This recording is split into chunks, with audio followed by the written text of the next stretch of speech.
The Wii U sold roughly 13.56 million units worldwide, a shocking collapse for the company behind the Wii, the Nintendo DS, and decades of living room dominance. Yet this was also the machine with Mario Kart 8, Splatoon, Super Mario 3D World, and even Breath of the Wild at the end of its life. So how did a console this creative, with games this strong, fail this badly? Before the Wii U, Nintendo was not a company fighting for relevance. It was coming off one of the most successful hardware runs in video game history. The original Wii sold over 100 million units worldwide. It did not just win a console generation on paper, it changed who people imagined a video game player could be. Wii Sports turned bowling, tennis, and golf into living room events, and the Wii Remote became instantly recognizable even to people who had never touched a traditional controller. For a few years, Nintendo commercials looked less like game ads and more like family snapshots. Parents, grandparents, children, and party guests were all shown playing together, often standing in front of the television instead of sitting quietly on a couch. That image mattered because it made the Wii feel simple, social, and unintimidating. By 2011 and 2012, Nintendo entered its next console cycle with enormous brand recognition. The Wii name meant something beyond hardware specs. It meant easy fun, motion controls, family play, and a machine that had reached audiences Sony and Microsoft had struggled to reach. Sales charts made Nintendo look untouchable. Wii Sports footage made the concept look obvious. The casual audience had already bought in. That success created a dangerous assumption inside the company. If the Wii name was powerful enough, people would automatically understand what came next. Nintendo's answer was not a stronger Wii Remote. It was a controller with a screen in the middle. At E3 2011, the Wii U was introduced around the gamepad, a large tablet-like controller with buttons, sticks, motion controls, a camera, speakers, and a touchscreen. Nintendo showed players using it for maps, item menus, video calls, drawing, aiming, and even playing games without using the television. The idea had real potential. If someone else wanted the TV, the game could continue on the gamepad. In a role-playing game, the touchscreen could hold inventory and maps without pausing the action. In a multiplayer game, one player could see hidden information while everyone else looked at the main screen. That last part was the most Nintendo idea of all. The gamepad could create asymmetric play, where people in the same room were not all doing the same thing. One player might control a ghost, a dungeon master, or a security camera system, while the others reacted on the TV. It was not just a second display. It was supposed to change the rules of local multiplayer. Early commercials leaned hard into that promise. They showed close-ups of hands swiping the touchscreen, families moving between the couch and the television, and games shifting instantly from one screen to another. In 2011, before tablets were everywhere in living rooms, it looked futuristic. But the more Nintendo focused on the gamepad, the easier it became to miss the box under the TV. That missing box became the center of the problem. Nintendo called the system the Wii U, a name that sounded close enough to Wii that many people heard it as an accessory, a revision, or a tablet controller for the console they already owned. The original Wii had already trained customers to expect add-ons with simple names: Wii Remote, Wii Balance Board, Wii Motion Plus. Nintendo's own messaging made that question harder to answer. The early reveal spent most of its time showing the gamepad, not the new hardware. The console itself looked like a slightly longer Wii, often sitting quietly in the background. For dedicated fans, the meaning was clear enough. For parents, casual players, and families who had bought a Wii years earlier for bowling or fitness games, the difference was not obvious. That confusion mattered because the Wii U also did not launch with a simple reason to upgrade. There was no Wii Sports level demonstration that instantly explained the machine. Nintendo Land showed the gamepad's ideas, but it did not become a universal sales pitch. New Super Mario Bros. U was a solid Mario game, but to many shoppers, it looked like something that could have existed on the old system. Third-party ports from other consoles filled out the launch window, but they did not make the Wii U feel essential. So Nintendo had to sell three things at once: a new console, a new controller concept, and a new reason for the Wii audience to come back. The name blurred the first one. The advertising overemphasized the second one. The software struggled to prove the third one. By the time customers understood that Wii U was a separate machine, many had already decided they did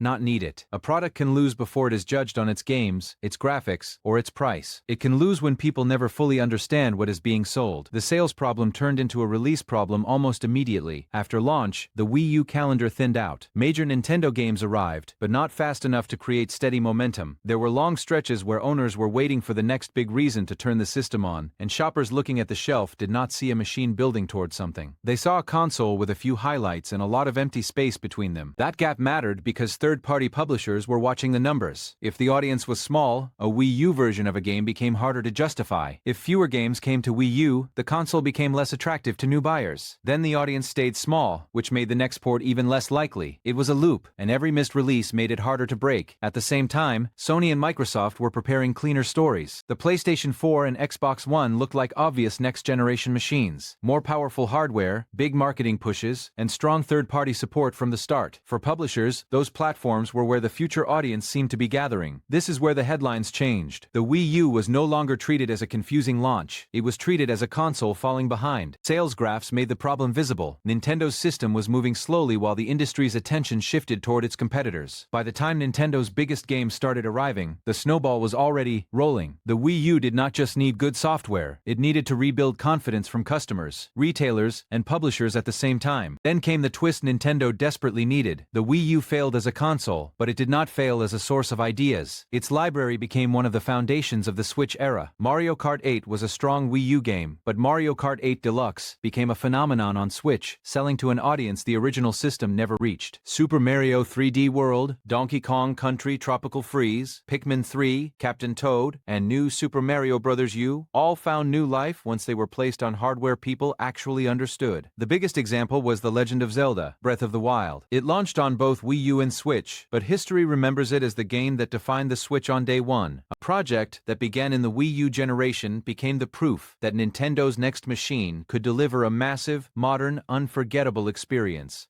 Even the Wii U's new ideas survived. Splatoon was not a sequel, not a nostalgia play, and not an obvious safe bet. It was a brand new shooter, built around color, movement, and Nintendo's sense of style. On Wii U, it proved Nintendo could still create fresh worlds. On Switch, Splatoon 2 and Splatoon 3 turned that experiment into one of the company's major franchises. The gamepad also looks different in hindsight. Off-TV play was not a bad idea. The problem was that the Wii U could not explain it cleanly, and the experience was limited by the need to stay near the console. Nintendo had the beginning of a powerful concept, but it was trapped inside a confusing product. The Switch solved that sentence. You can play it on the television, then take it with you. That was the entire message, and anyone could understand it in seconds. The Wii U asked people to figure out what the second screen was for. The Switch showed them exactly why the screen mattered. That is the hidden legacy of the Wii U. It was the painful experiment that taught Nintendo what to keep, what to simplify, and how to say it clearly. The machine stumbled, but its best games and best ideas became the blueprint for Nintendo's comeback. The Wii U was not just weak hardware. It was a creative console killed by a confusing name and a message customers never understood. Its failure gave Nintendo the clarity that made the Switch possible. Thanks for watching. Write a comment. Was the Wii U Nintendo's biggest mistake, or the necessary failure behind its greatest comeback?